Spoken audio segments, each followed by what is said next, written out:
Buenas tardes a todos.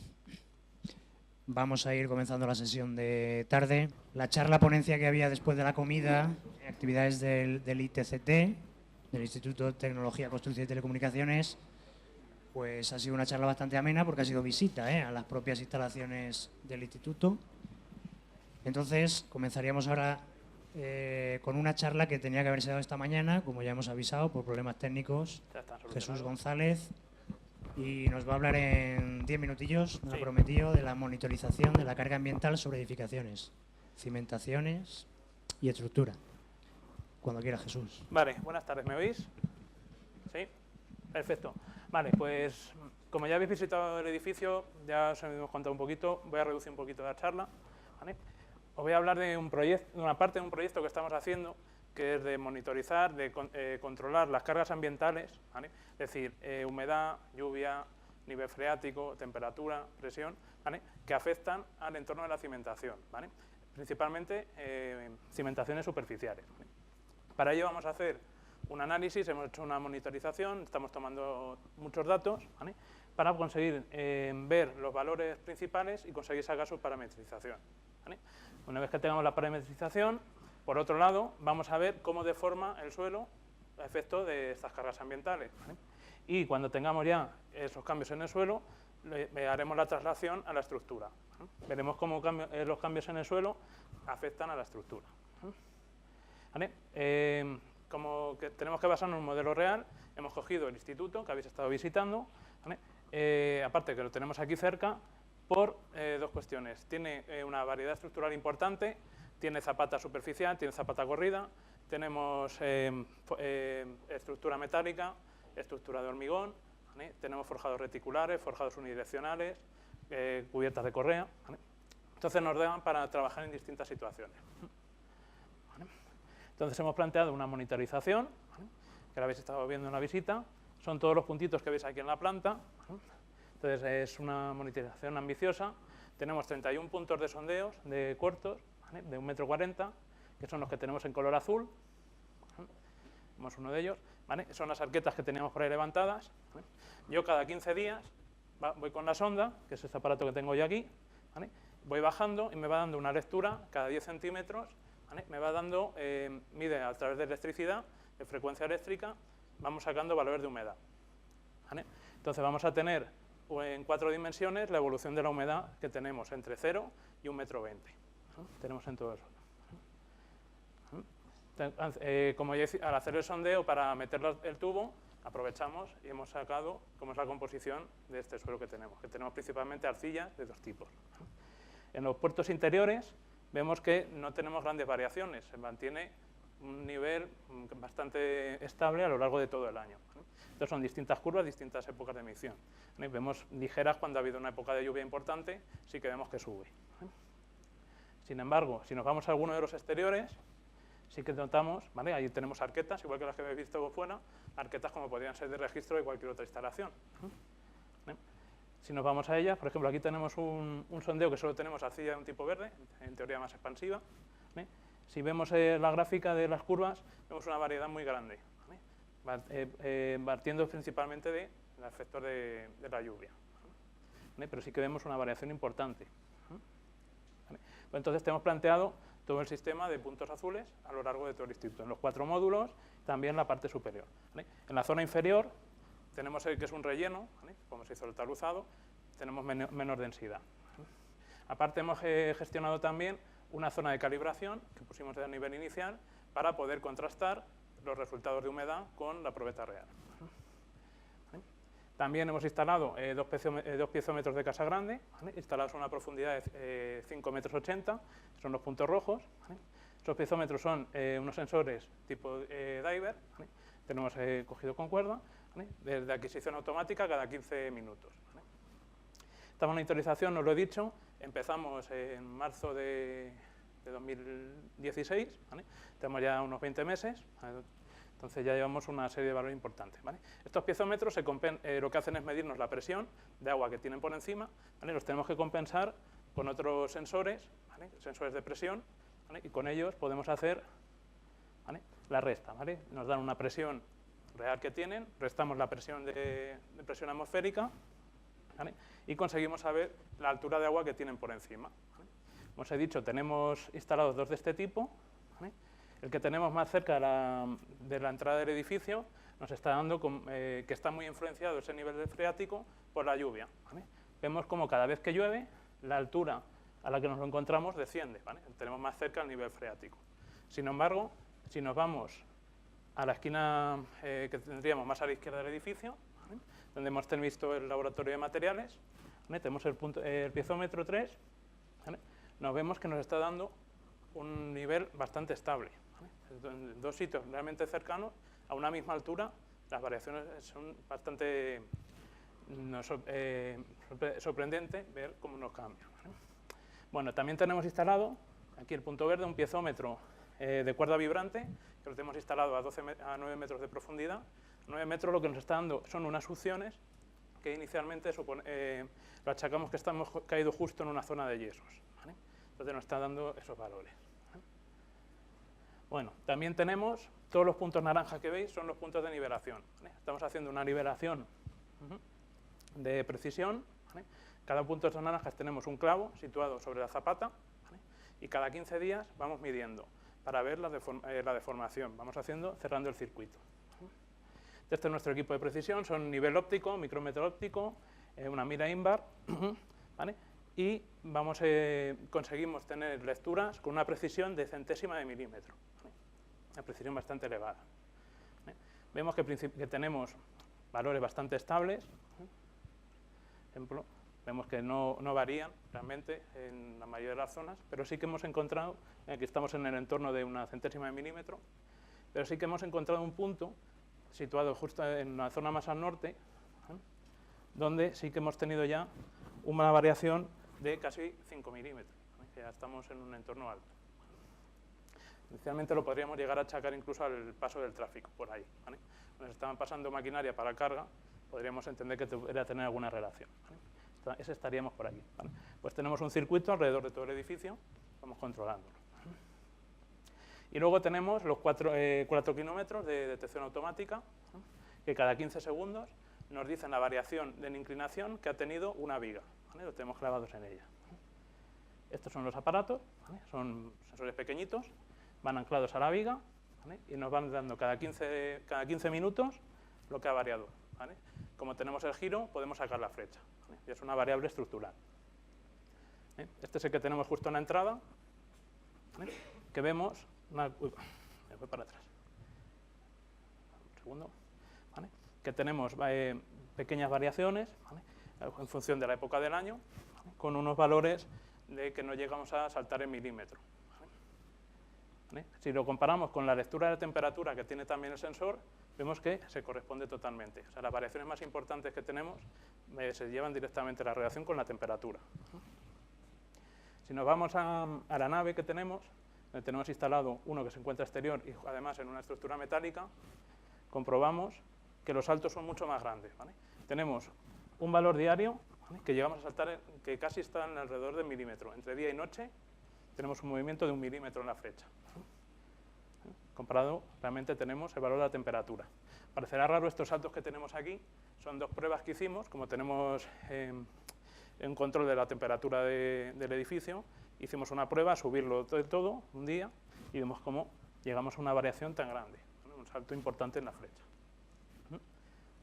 Como estamos controlando todos los factores ambientales, pues lógico, tenemos que tirar de nuestra estación meteorológica que tenemos instalada ahí, ¿no? Que nos está dando valores de temperatura diaria, humedad relativa, ¿vale? Radiación solar, ¿no? Y precipitación, que como vemos, este año ha sido un poquito flojo, entonces, pero se ve claramente.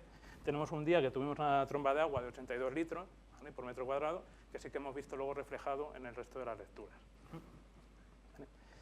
También tenemos un anemómetro para medir el viento, donde estamos sacando las direcciones principales, velocidades medias y máximas ráfagas, ¿vale? Una vez que analicemos la estructura, nos va a ayudar a ver si algún movimiento lo tenemos que referir al viento,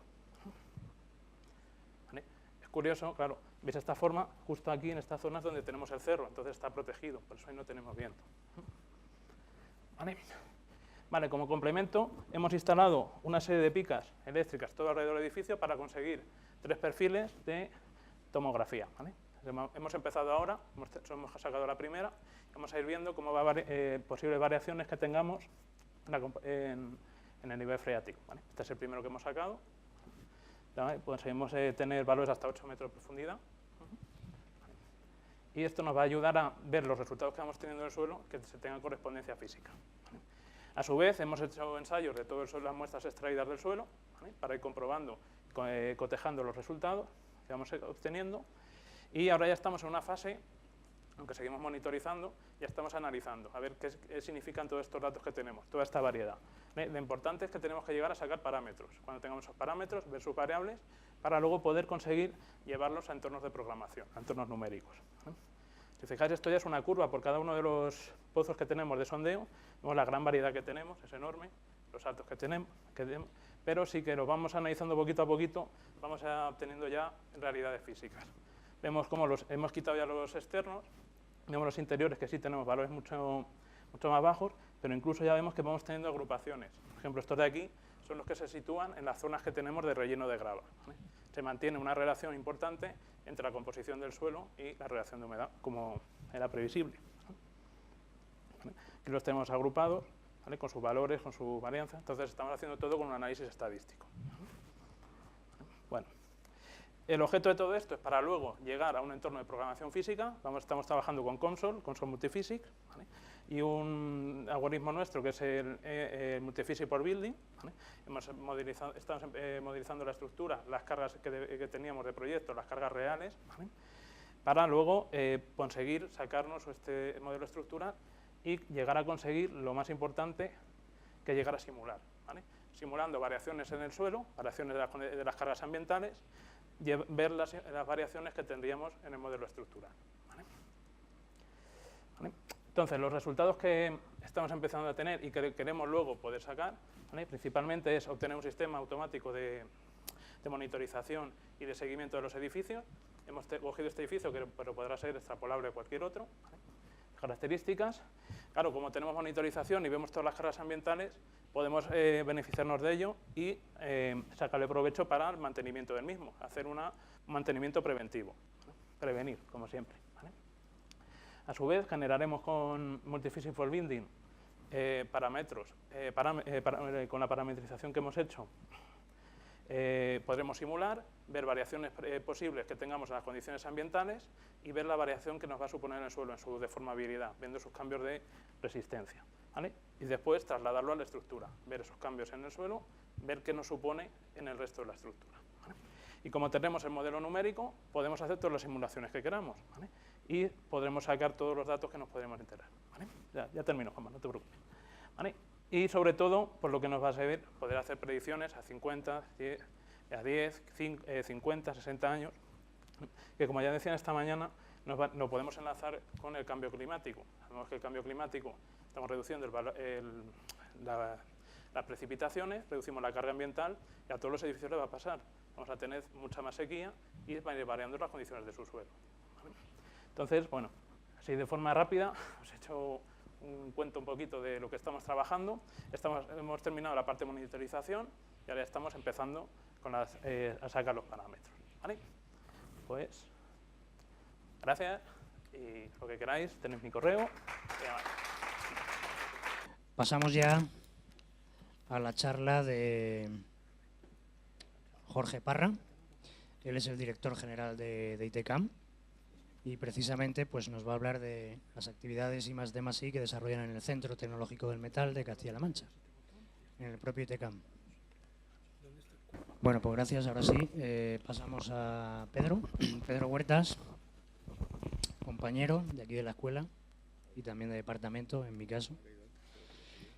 Y bueno, Pedro nos va a hablar sobre algunos aspectos en los que se encuentra investigando, en concreto del diseño de absorbedores acústicos activos para reducir el ruido de rodadura en travesías urbanas.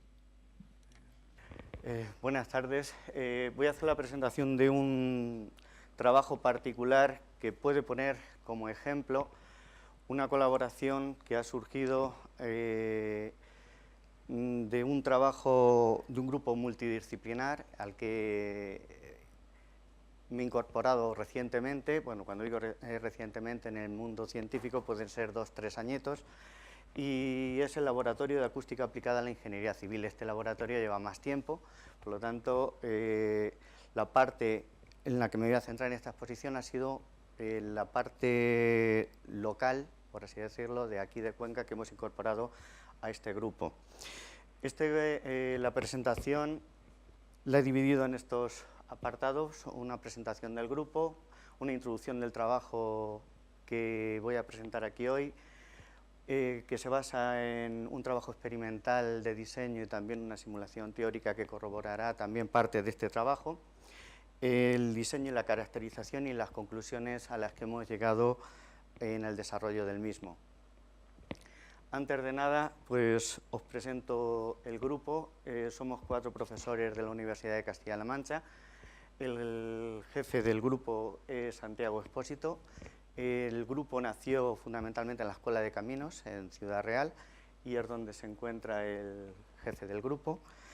Actualmente, además, también existe otro profesor que pertenece a la Escuela de Informática, también en la Escuela de Caminos, perdón, en la Escuela de Informática también de Ciudad Real.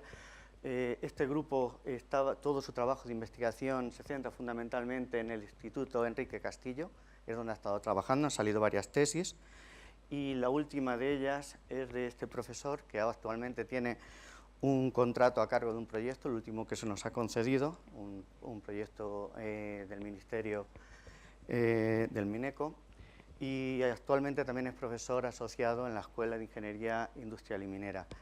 El último en incorporarse al grupo he sido yo, que estoy, como ya sabéis, aquí impartiendo docencia en la Politécnica de Cuenca, y pertenezco al Instituto de Reciente Creación que hemos estado visitando anteriormente. Como os he dicho, este grupo fundamentalmente trabaja en el estudio de los asfaltos. Pertenecía, como os he dicho, surgió en la Escuela de Caminos. Su trabajo fundamental, por lo tanto, era trabajar en el estudio de los firmes, tanto para ver el estado en el que se encuentran, como para hacer una caracterización de tramos experimentales, de reciclado de estos asfaltos. Se pueden reponer en el momento y hacemos una caracterización in situ. La caracterización que se ha hecho, fundamentalmente, se utiliza este equipo, que es básicamente un micrófono que va asociado a una rueda que va circulando por el firme, va produciendo ruido, y vamos midiendo este ruido de forma geoestacionaria. Tenemos unas medidas, por lo tanto, que están datadas de forma síncrona con un GPS. Esta cámara, o esto que veis aquí, la capucha, es una cámara semi-anecoica, de tal forma que el ruido que detectamos sea fundamentalmente el del neumático.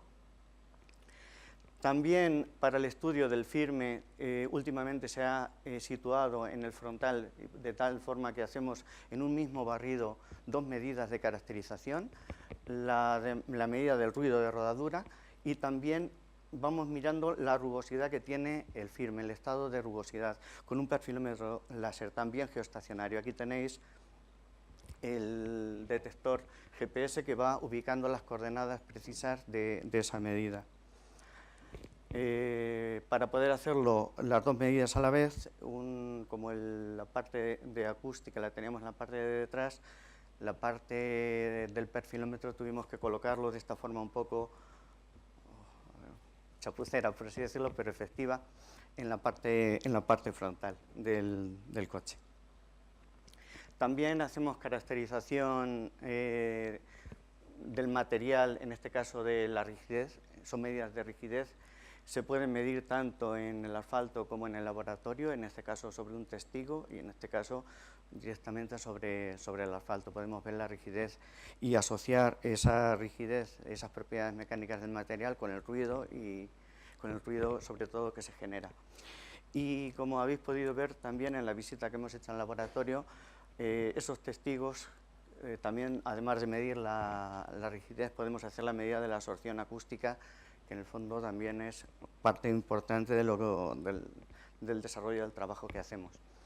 Una vez realizado esa absorción acústica, nosotros ahora podríamos hacer una absorción acústica de otros paneles, por ejemplo, de otros materiales, como el que os voy a plantear en el trabajo que he desarrollado en el día de hoy, y finalmente lo haremos en la cámara reverberante, pero para ello necesitamos superficie de ensayo del orden de 10 metros cuadrados, por lo tanto todo el trabajo previo será muy importante de cara a economizar esfuerzos y dinero en las muestras que vamos a medir. Particularmente vamos a medir y vamos a intentar reducir el ruido que se produce en un trozo de tramo urbano, en concreto la Ronda de Toledo de Ciudad Real, es este tramo, en el que tenemos registrados estos espectros de ruido. Como veis, aquí está el nivel de ruido de rodadura que se genera en función de la frecuencia. Y si miramos en la bibliografía, podemos detectar y observar fácilmente que tenemos pantallas acústicas para reducir el efecto de ese ruido que podemos considerar como un contaminante, pero la mayoría de estas pantallas funcionan como auténticos espejos acústicos, de tal forma que el ruido que se genera, por ejemplo, en este tramo de vehículos, se produce, se refleja, pero no se absorbe. En el caso de que estuviéramos en un tramo urbano y tuviéramos aquí edificios, pues este ruido que ha rebotado en estas pantallas, pues llegarían a estos edificios y por lo tanto el daño pues no lo evitaríamos. El trabajo que nos hemos planteado, particularmente aquí, ha sido diseñar un absorbedor acústico activo, no que refleje, sino que absorba este ruido realmente. Vamos a hacerlo con madera de pino de Cuenca, vamos a utilizar la materia prima local que tenemos.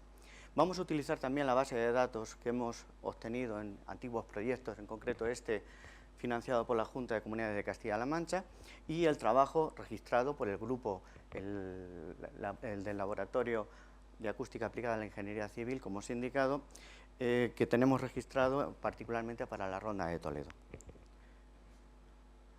Lo primero que hacemos, como hemos dicho, ha sido elegir como material para hacer esos absorbedores de ruido el pino de Cuenca. Vamos a fijar el rango en el que queremos que sea efectivo. Para ello nos valemos de este espectro característico de ese tramo urbano de Ciudad Real, en el que podemos observar que el máximo de ruido de rodadura se genera fundamentalmente en este rango. Alrededor de los 1000 hercios, por lo tanto entre 1000 y 2000 hercios vamos a tener un ruido muy intenso, por lo tanto nos vamos a concentrar en absorber el ruido más intenso que tenemos. Para ello lo que vamos a hacer es un trabajo previo, como hemos dicho, en muestras testigo, antes de pasar, que sería la última etapa, a la sala reverberante, ya con los paneles ya diseñados, que como mínimo deberían ser de 10 metros cuadrados para poder caracterizarlo en la sala reverberante que tenemos, como habéis visto en el Instituto de Investigación hace unos minutos. Lo primero que vamos a hacer es elegir el número de cavidades que pueden ser más efectivas para este rango. Vamos a ver también la intensidad que queremos que absorba y por supuesto la banda de absorción, porque cada cavidad va a tener una banda de absorción, no van a ser efectivas en todo el rango. Nos vamos a concentrar, como hemos dicho, en torno a los 1000 y 2000 hercios, y lo primero que hacemos, antes de nada, antes de ponernos a construir ni a medir, será modelar.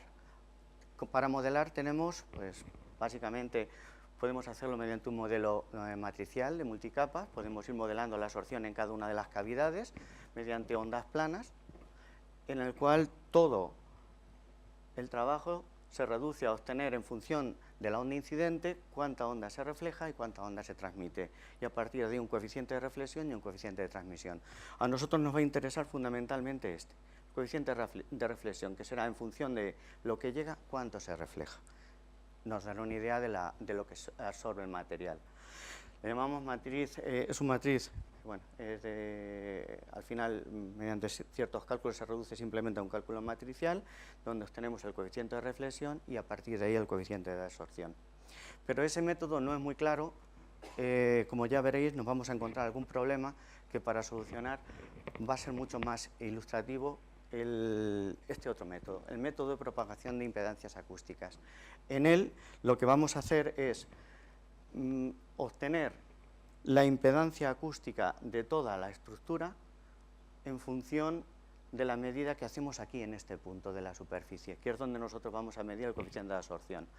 Para ello lo que hacemos es, mediante un método parecido al anterior de propagación por método matricial, lo que vamos a hacer es ir propagando la impedancia acústica que tenemos en cada una de las capas. Si consideramos que en el extremo tenemos una pared rígida, podemos obtener la impedancia mecánica de entrada, en este caso, el caso más sencillo sería esta expresión, a partir de ahí el coeficiente de reflexión y a partir del mismo el coeficiente de absorción. Una vez que tenemos ese coeficiente de absorción modelizado, podemos construir las muestras patrón que vamos a medir en el tubo de impedancias y veremos la absorción que produce cada una de esas cavidades. Nosotros tenemos en el tubo 3 tipos de muestras para 3 tipos de tamaños diferentes. Este sería el tubo grande, el tubo mediano y el tubo más pequeño. Cada uno de ellos se basa fundamentalmente en un altavoz, se produce una onda acústica, esta onda acústica se refleja en este extremo y medimos la interferencia en estos 2 micrófonos entre la onda que incide y la onda que se refleja. Eso nos dará una idea directa en función de lo que llega, de todo lo que se refleja y por lo tanto del coeficiente de absorción. Vamos a utilizar por lo tanto estos 3 tubos y para cada uno de los tubos tendremos 3 tipos de tamaño de muestra. Por supuesto, el tamaño de muestra nos va a limitar también el tamaño de la cavidad que nosotros vamos a poder diseñar. Podríamos haber escogido en lugar de cavidades de este tipo, cilíndricas, con cavidades cilíndricas, otro tipo de cavidades que serán más fáciles de mecanizar de cara, si hacemos un diseño industrial, a la hora de producirlo, pues será mucho más fácil hacer este tipo de cavidades que estas otras, por lo menos este tipo será menos costoso. Vamos a ver una comparativa entre las dos, cuál es más eficiente desde el punto de vista de absorción acústica, que también nos va a interesar. Vamos a utilizar estas fresadoras que tenemos también en el instituto para mecanizarlas. Y la primera limitación que vemos es que dependiendo del tubo de medidas que utilicemos, tendremos un tipo de tamaño de muestra y además, lo que es más importante, una limitación en el rango de frecuencias que vamos a medir. Para el rango que nosotros queremos diseñar el absorbedor, nos interesa solamente el tubo pequeño y el tubo mediano, que están en este rango, entre 100 y 6.400 hercios y entre 50 y 3.200 hercios. Tengo aquí rápido, pensaba que...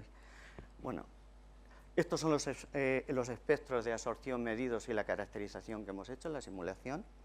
Como veis, ajustan bastante bien, pero lo primero que nos encontramos es que cuando medimos una misma cavidad en 2 tubos diferentes, aparentemente debería dar lo mismo, pues vemos que la absorción es distinta.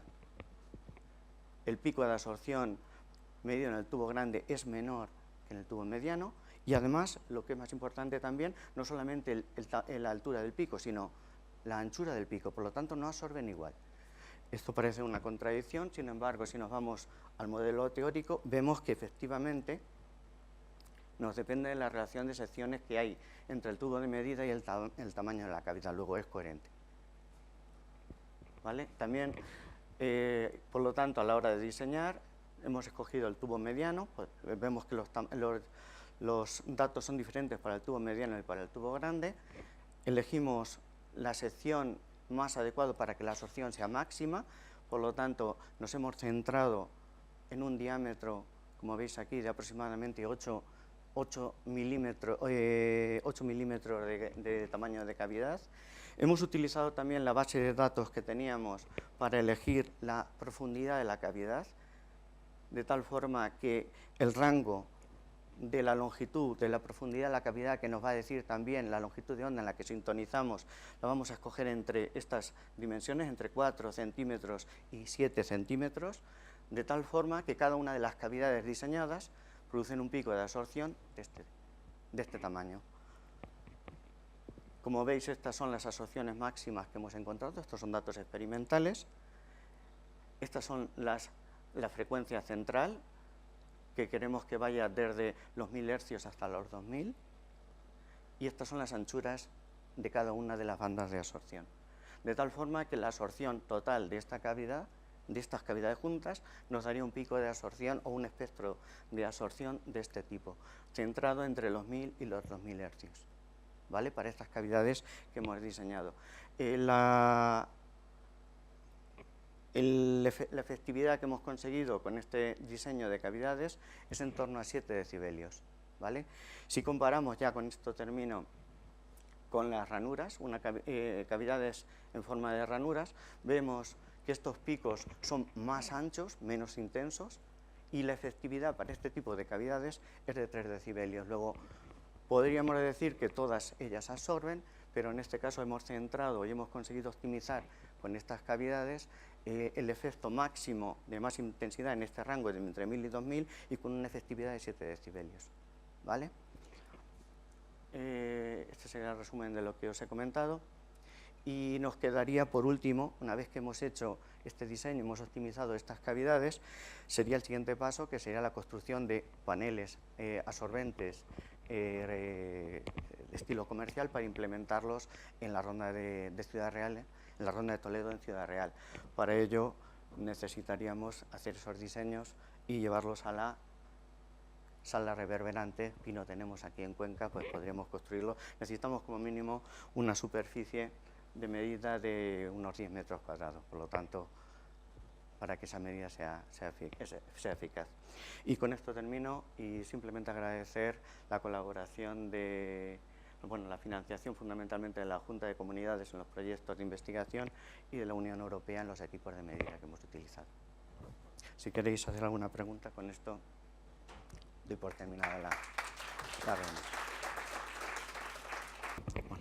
Vale, gracias, Pedro. Pues pasamos entonces a la charla de David Serrano.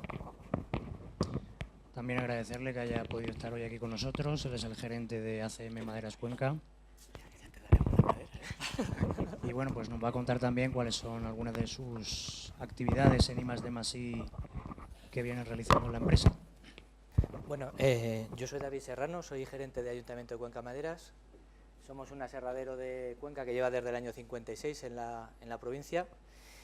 Me he traído un pequeño vídeo para que veáis pues, lo que hacemos y lo que hacíamos antes, mucho antes, y luego os comentaré los convenios de colaboración que tenemos en general con distintas universidades. No sé si se ve. Hemos puesto el micrófono aquí, no sé si funcionará bien.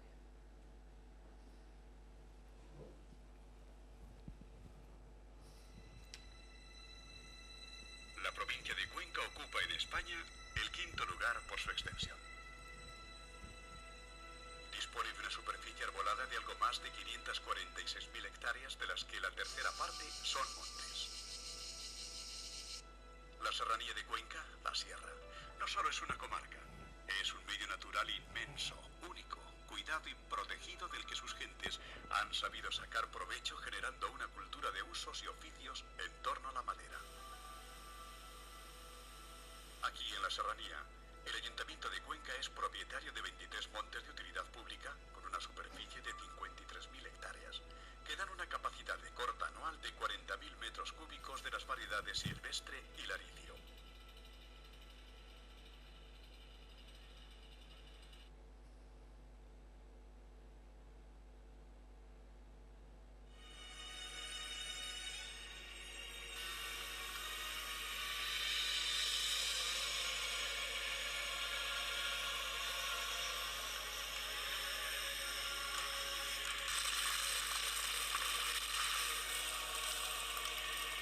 Toda una cultura maderera en torno al monte.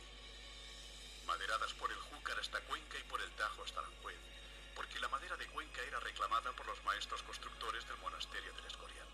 Sobre todo el pino laricio, al que comienzan a llamarle cedro de España, por su madera limpia de gajos, seca y tiesa, por proceder de montes de Solana.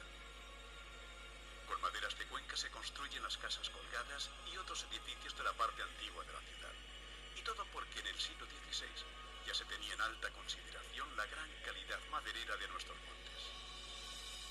Y es que estudios llevados a cabo confirman las excelentes características físico-mecánicas del pino laricio como madera de uso estructural, por ser la que presenta los mayores valores de resistencia. Hoy por hoy, la conífera más resistente de Europa. Esta es.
Más de 100 años explotando de forma sostenible nuestros montes han dado sus frutos.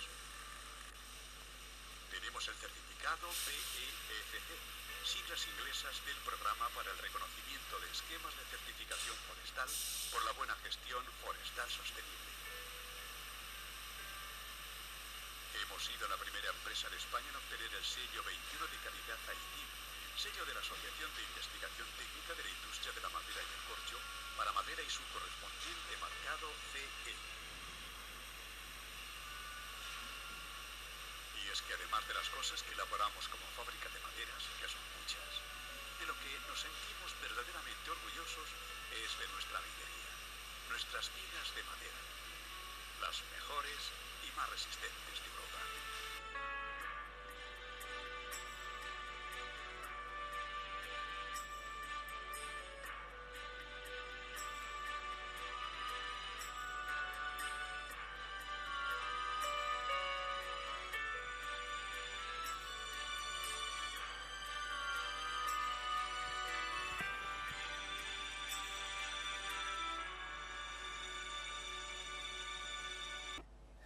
Pues una vez que habéis visto el vídeo, lo que os queríamos comentar desde nuestra empresa, pues que sigáis confiando en la madera como una madera estructural, que tenemos la mejor madera de Europa realmente como conífera, como estructural, que pensamos que la colaboración con las distintas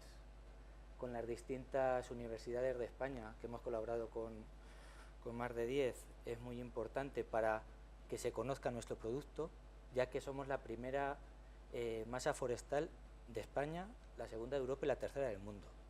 Y tenéis que tener en cuenta también que gracias a la madera de pino de Cuenca se consiguieron los datos estructurales del pino a nivel nacional. No existían datos reales. En un convenio que se hizo en el año 2000 con el Instituto Nacional de Investigación Agraria y la Politécnica de Madrid, se rompieron 400 vigas de madera de Cuenca, lo que dieron unos módulos de rotura, módulos de elasticidad, que gracias a ellos luego en el Código Técnico de la Edificación ha habido unos datos reales de lo que pasaba, aunque luego lo que se puso en el Código Técnico incluso se mayoró, o bueno, se minoró con lo que es la realidad, para que no hubiera nunca ningún tipo de problema. Que penséis que la madera maciza tiene una resistencia